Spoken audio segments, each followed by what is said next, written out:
उसको मार ही डालेंगे स्कूल में। कौन पढ़ाएगा अपनी बेटी को किसी स्कूल में? नहीं पढ़ाना है। बच्चों को समझाना बचाना यही हमारी जिम्मेदारी है। इसके अलावा हम मारने का तो काम करते नहीं हैं। कि वो बताए ना किसी से, उसको धक्का दे दिया गया। अगर अपनी जॉब करना गलत है तो शायद मैंने गलत किया है, और अगर अपनी जॉब करना गलत नहीं है तो मैंने कुछ गलत नहीं किया है। योगी सरकार कहाँ गई है?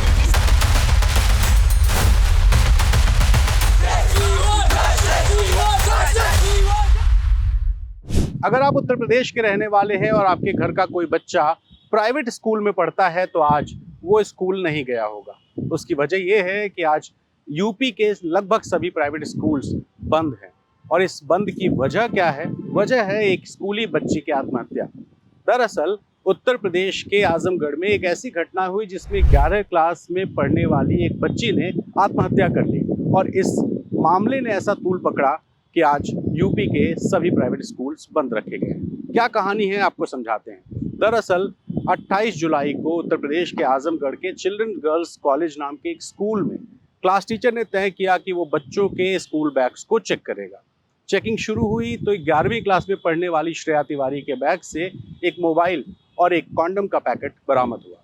टीचर ने श्रेया तिवारी को क्लास में ही डांट लगाई और ये मामला पहुंचा प्रिंसिपल के केबिन तक। प्रिंसिपल सोनम जो वहाँ उस स्कूल के प्रिंसिपल हैं, उन्होंने बच्ची को बुलाया, पूछताछ की। बच्ची ने दावा किया कि ये जो मोबाइल और कॉन्डम का पैकेट है ये दरअसल उसका नहीं है, बल्कि चेकिंग के डर से किसी और बच्ची ने उसके बैग में रख दिया। बच्ची ने प्रिंसिपल से गुहार लगाई कि मैम जो सीसीटीवी लगा है प्लीज़ उसको चेक करिए क्योंकि ये सामान मेरा नहीं है। लेकिन शायद प्रिंसिपल ने चेकिंग नहीं की और लगातार पूछताछ की। इसके बाद 2 दिन की छुट्टी पड़ी, शनिवार और रविवार को, और सोमवार को स्कूल फिर खुला तो इस मामले ने तूल पकड़ा। बच्ची को फिर से बुलाया गया, फिर से प्रिंसिपल से पूछताछ हुई और उसके बाद वो बच्ची प्रिंसिपल के केबिन के बाहर खड़ी रही। जब वो बच्ची केबिन के बाहर खड़ी थी तो उतने देर में उसका मानसिक स्तर किस तरह का था वो तो शायद वही समझ सकती है, लेकिन मेंटली परेशान उस बच्ची ने स्कूल की छत पर जाकर वहाँ से छलांग लगा दी। उसके सर में चोट आई, पीठ में चोट आई, हाथ टूट चुके थे और जब उसको घायल अवस्था में अस्पताल ले जाने की कोशिश हुई तो उस बच्ची ने दम तोड़ दिया। उस बच्ची के घर वालों ने आरोप स्कूल पर लगाया कि स्कूल की प्रिंसिपल और क्लास टीचर ने बच्ची के साथ जो मानसिक शोषण किया है उसकी वजह से उस बच्ची ने निराश होकर, हताश होकर आत्महत्या कर ली। फ्राइडे को जब मोबाइल मिली उसको बैग से, तो फ्राइडे को मुझको क्यों नहीं बताया गया, मुझे क्यों नहीं बुलाया गया कि आपकी बेटी के बैग में मोबाइल मिली है, आपके बच्चे को आप ले जाइए, हम नहीं स्कूल में दाखिल करेंगे। तो हम अपनी बच्ची को निकाल लेते। पहला जो फ़ोन आया मेरे पास 11 बज के कुछ मिनट पे आया। मैं कहता सर इंक्वायरी क्यों कर रहे हैं? तो कह रहे हैं कि कुछ सॉफ्टवेयर फिट कर रहा हूँ। इतना कह के रख दिए। इसके बाद जस्ट 10 मिनट बाद फ़ोन आता है क्लास टीचर का, कहें कि श्रेया का कुछ मैटर है, लेडीज़ मैटर है और बच्चों का मैटर है, कोई बहुत इशू नहीं है, तो आप एक काम करिए। तो मैं कहा सर मैं आ रहा हूँ, तो तुरंत मुझको रोक दिए। मैं कहा सर मैं आ रहा हूँ, मैं चौक पे ही हूँ, मैं आ रहा हूँ। तो उन्होंने बोला आप मत आओ, आप अपने मिसेज का नंबर दे दो, उनकी मम्मी का नंबर दे दो, भी कुछ है प्रॉब्लम सर मुझको बता दीजिएगा, मैं अपनी बेटी को देख लूँगा। तो उन्होंने कहा नहीं, जब भी आएंगी मम्मी आएंगी। मैंने इनका नंबर दिया, इनको कॉल किए, ये वहाँ से चली, जितना समय आने में लगा, इसके बाद जैसे ही बेलैसा पहुँची फिर मेरे पास फ़ोन आ गया उन्हीं सर का कि आप जो है मम्मी को छोड़िए, आप इमीडिएट आइए यहाँ। तो मैंने कहा सर ठीक है। तो जैसे ही मैं आया तो ये बोली कि मैं भी आ गई हूँ। तो पहलवान मूर्ति आ गई थी, मैं भी पहलवान मूर्ति पहुँचा, दोनों लोग हम लोग स्कूटी से आए हैं। तो हमारी बच्ची का डेड बॉडी जो है सर मिशन रोड पे है, स्कूल कैंपस में नहीं है सर, मिशन रोड पे एम्बुलेंस में और चद्दर में लपेटी हुई है। तो मैं जो गेटमैन था सर वहाँ का, वहीं खड़ा था एम्बुलेंस के पास। तो सर हमको डर तो लग ही गया कि कुछ बात तो है सर। हमने कहा सर, हमने गार्ड से पूछा कि ये कौन है? तो कह रहे हैं अरे कोई है बच्ची, उसकी तबीयत खराब है, तुम जाओ प्रिंसिपल ऑफिस जाओ। तो मैं कहा सर मेरी श्रेया तो नहीं है ना। कह रहे नहीं यार आप जाओ प्रिंसिपल ऑफिस, आपको चाहिए वहाँ। जब प्रिंसिपल ऑफिस सर मैं गया तो सब प्यून से ले के प्रिंसिपल सब यहाँ की जो 4-5 बच्चियाँ बेहोश थी वहाँ पे, सब लोग मीटिंग कर रहे थे कि कैसे बताया जाएगा, कैसे क्या किया जाएगा। ये चीज़ सर चली। इसके बाद प्रिंसिपल हमसे कह रही है कि क्या इसका कुछ प्रॉब्लम थी घर पे? हम कहे मैम अगर प्रॉब्लम होती तो मेरी बेटी व्रत थी और इतनी हंसी खुशी से मैं छोड़ा हूँ, मैं ऑटो छोड़ता था तो नहीं आती हो यहाँ पे। तो कहें कि मैं कहा अब ये सब मत पूछिए, कान में मेरी बेटी है कहाँ ये बताइए, जिंदा है कि नहीं? जिंदा है या नहीं है? कह रहे हैं आपकी बेटी मर गई है। जब हम अच्छा, कल रोने- आपने आरोप ये भी लगाया था कुछ गलत होने का आरोप। जी हाँ, उसके कपड़े सर, उसके फटे। कपड़े फटे हैं यहाँ पे और यहाँ पे ये पूरा कपड़ा उसका पूरा नीचे है। नीचे है, ये पैजामी नीचे है और सर यहाँ चोट भी आई है। दुपट्टा उसके गले में दुपट्टा सर लपेट- यहाँ पे पिन पिन अप किया हुआ गया था, दुपट्टा सर गले में लपेटा गया था। हमको शक है कि उसकी आबरू पे भी जो है, जब आबरू पे सर आया होगा तो हमारी बच्ची बहुत शर्मिंदी लड़ी थी, होगी लड़ी होगी सर वो। और ये लोग जानबूझ के उसको मार दिए। इसके बाद सर वो कि वो बताए ना किसी से, उसको धक्का दे दिया गया। अब ये मामला पहुंचा पुलिस में। पुलिस ने सीसीटीवी फुटेज चेक किया और सीसीटीवी फुटेज चेक करने के बाद पुलिस ने पाया कि कई ऐसे सबूत थे जिसको मिटाने की कोशिश स्कूल प्रशासन ने की है और इस वजह से स्कूल के प्रिंसिपल और क्लास टीचर को गिरफ्तार करके जेल भेज दिया गया।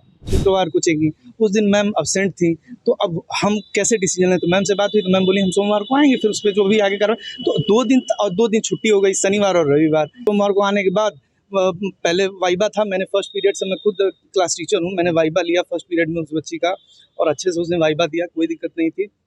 5th पीरियड लंच के बाद जो है, 5th पीरियड के बाद फिर 6th पीरियड में मेरी पीरियड फ्री रहती है, तो उसी समय मैम ने बुलाया कि जो है देखिए ये मोबाइल इनकी पकड़ी गई है और आप इनके गार्जियन को फ़ोन कर दिए। चूँकि अब मैं ही क्लास टीचर हूँ तो मेरे ही पास नंबर होगा। मैं गया स्टाफ रूम में बैठा, फिर वहाँ पे रजिस्टर ओपन किया, फिर पिताजी का नंबर था इनके, मैंने पिताजी को फ़ोन किया तो बोले कि आप मुझे बता दीजिए मैं ही आ जाऊँ। तो मैं कहा आप दुकान छोड़ के क्यों आएंगे, छोड़िए नॉर्मल सी बात है, जो है मम्मी को मम्मी का नंबर दे दीजिए, मैं उनसे बात कर लेता हूँ, वो आ जाएंगे। बस यही बात थी। फिर उनके माताजी को फ़ोन किया गया तो वो बोलें कि सर 1:30 बजे छोटे बच्चे की छुट्टी होती है, मैं उसको लेकर के आऊँ। मैं कहा कोई बात नहीं, अभी समय है, आप आराम से आ जाइए।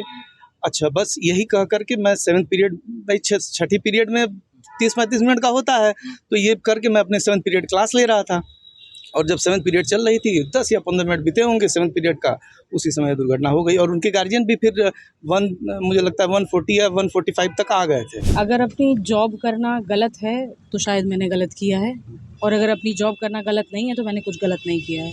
जॉब में ये होता है कि मोबाइल मिला, उसी को लेकर पूरा विवाद शुरू हुआ, जी, तो आप गार्जियन को बुला सकती हैं। गार्जियन को बुलाया गया था, तो उस दिन तो नहीं बुलाया गया था। उसी दिन बुलाया गया था गार्जियन को, तो लेकिन ऐसी गार्जियन क्या नहीं आए। प्रतिक्रियाएं कि बच्ची जो है बच्ची ने डिनाई कर दिया था कि हमारा फ़ोन नहीं है। मैं उस दिन उपस्थित नहीं थी, जब दिन मैं उपस्थित हुई मैंने उनको बुलाया। 44 साल पहले का स्कूल चल रहा है, आज का स्कूल है हमारा।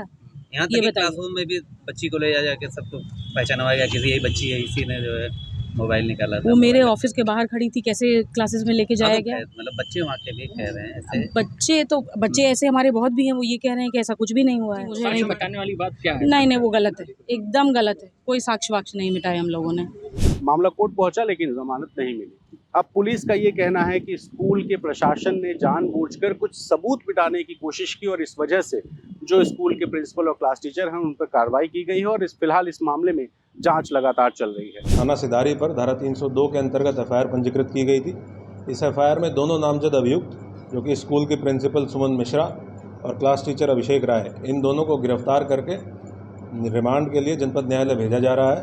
अभी तक के साक्ष्य संकलन के दौरान विद्यालय में लगे सीसीटीवी कैमरा और उसके डीवीआर जब्त करते हुए सीसीटीवी फुटेज का अवलोकन किया गया है। फुटेज से 31 जुलाई को लगभग 12 बजे के बाद से छात्रा का प्रिंसिपल के कमरे में जाना, बाहर आना, कमरे के बाहर काफ़ी देर तक खड़े रहना और लगभग 1:15 बजे के आसपास प्रिंसिपल के कमरे से तेज़ी से सीढ़ी के रास्ते ऊपर जाते हुए तीसरी मंजिल पर जाना प्रमाणित हुआ है। एक अन्य फुटेज में छात्रा के गिरने का वीडियो भी प्राप्त हुआ है, जिसको विवेचना में शामिल किया गया है। फील्ड यूनिट द्वारा घटनास्थल के निरीक्षण के दौरान बेंजीडीन टेस्ट किया गया, जिससे यह प्रमाणित हुआ कि जिस जगह पर छात्रा गिरी थी वहाँ पर ब्लड की मौजूदगी थी, लेकिन उस ब्लड को स्कूल के कतिपय लोगों द्वारा वहाँ से साफ़ कर दिया गया था, जिससे निष्कर्ष निकलता है कि इस जगह को पानी डालकर साफ़ करने का प्रयास किया गया है। यह साक्ष्य मिटाने का अपराध है। उत्तर प्रदेश के प्राइवेट स्कूल्स के अलग अलग यूनियंस ने ये कहा कि अगर एक बच्ची ने सुसाइड किया है तो उसका सीधा मामला प्रिंसिपल और टीचर तक क्यों लाया गया, क्यों उनकी गिरफ्तारी हुई, क्यों उन्हें जेल भेजा गया। और इसी बात से नाराज यूपी के जो प्राइवेट स्कूल्स हैं उन्होंने विरोध जताने के लिए आज यानी कि 8 अगस्त को पूरे प्रदेश के प्राइवेट स्कूल्स को बंद रखने का फैसला किया। इससे पहले सोमवार यानी कि कल स्कूल एसोसिएशन से जुड़े जो कुछ पदाधिकारी हैं वो पहुंचे थे उत्तर प्रदेश के प्रमुख सचिव गृह संजय प्रसाद के पास, उनसे भी मुलाकात की, उनको ज्ञापन भी दिया और बताया कि आखिर एक बच्ची के आत्महत्या का सीधा सीधा दोष स्कूल के प्रिंसिपल और टीचर पर कैसे लग सकता है। प्रशासन की तरफ से इस मामले में सख्त कार्रवाई के साथ साथ अच्छे से जांच कराने की बात भी कही गई, लेकिन बावजूद उसके आज स्कूल्स बंद रहे। सुबह सुबह स्कूल के कई बच्चे ऐसे भी थे जो तैयार होकर घर से निकले, लेकिन स्कूल बंद होने की वजह से उन्हें घर लौटना पड़ा। ये मामला बहुत तूल पकड़ चुका है, और तूल इसलिए पकड़ चुका है क्योंकि जो बच्ची है उस बच्ची ने छलांग लगाई और उसकी मौत हो गई। उस स्कूल से जुड़ी एक बच्ची के व्हाट्सएप के रिकॉर्डिंग मेरे मोबाइल में आए, और वो बच्ची जिसका मैं नाम शायद आपको नहीं बताना चाहूँगा, उस बच्ची ने बताया कि जो श्रेया तिवारी थी वो बार बार टीचर से ये बात रिक्वेस्ट कर रही थी कि मैम सीसीटीवी की चेकिंग होनी चाहिए, क्योंकि ये जो मोबाइल है और ये जो कॉन्डम का पैकेट है ये वो लेके नहीं आई है। लेकिन क्लास टीचर ने चेकिंग शायद नहीं की, और इसी वजह से दो आरोप स्कूल के क्लास टीचर और प्रिंसिपल पर लगा कि पहली बात कि अच्छे से जांच पड़ताल किए बिना आखिर बच्ची को बार बार पूछताछ क्यों की जा रही थी, और आरोप ये भी लगा कि जब उस बच्ची ने छलांग लगाई दी थी तो पुलिस को बताने की जगह सबूत मिटाने की कोशिश क्यों हुई। अब ये मामला प्रशासन के पास है और फिलहाल जांच पड़ताल जारी है। और इसके साथ ही साथ जो स्कूल एसोसिएशन ने आज स्कूल बंद रखे हैं, तो आजमगढ़ के तमाम जो पेरेंट्स हैं उन्होंने कहा है कि 9 तारीख को वो अपने बच्चों को स्कूल नहीं भेजेंगे, क्योंकि आज जो घटना श्रेया के साथ हुई है वो किसी भी बच्चे के साथ हो सकती है। और इस वजह से स्कूलों में और ख़ासतौर पर प्राइवेट स्कूलों में इस बात को लेके काफ़ी रोष है, और फिलहाल यूपी में आज के दिन स्कूल बंद रखे गए। फिलहाल मैं और प्रशांत यूपी से जुड़ी तमाम जो खबरें हैं आपको ललन टॉप यूपी पर दिखाते रहेंगे। देखते रहिए यूपी ललन टॉप।